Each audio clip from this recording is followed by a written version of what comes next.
And you're talking about real topics here, right? That people don't want to pay attention to. Yeah. It seems like, well, it appears that it could be one of the impacts on what's happening with our society, potentially our economy.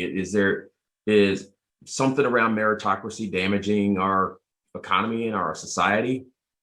I argue the ideal of it is definitely damaging it. Here's why it's damaging it, because it is creating barriers for ingenuity, innovation that you would get from the value and power of diversity. One of the biggest arguments we make around the diversity space, and you and I have had these conversations way back in the day, right? About, you know, it's the intersection of all this diverse talent that creates innovation, creativity for the solutions you make for your customers and your clients and all that kind of stuff.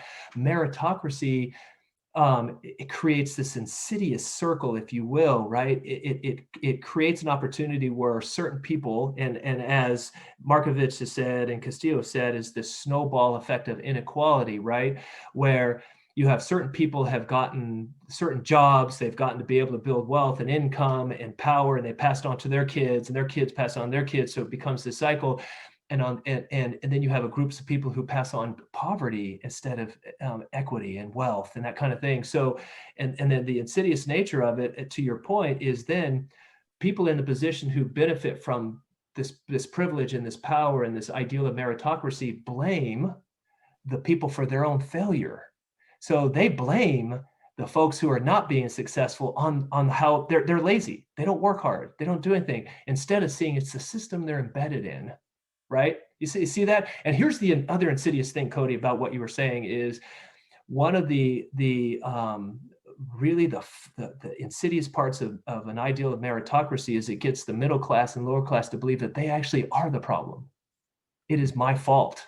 And so you have that kind of thing too. Does that make sense? Right. So yeah, it's stifling growth. It's stifling creativity. It's stifling the belief that anyone and everyone can contribute to society in real ways, because it's not allowing certain people to play. It's keeping the playing field unlevel, and the ones that will benefit the least from it is broader society.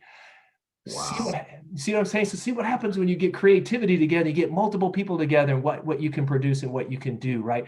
It's astounding and amazing. And meritocracy keeps you from doing that because it's that ideal. Yeah, this is an eye-opening conversation for me because I just haven't thought about it. I always thought about, hey, just work harder, do more, align to the goals.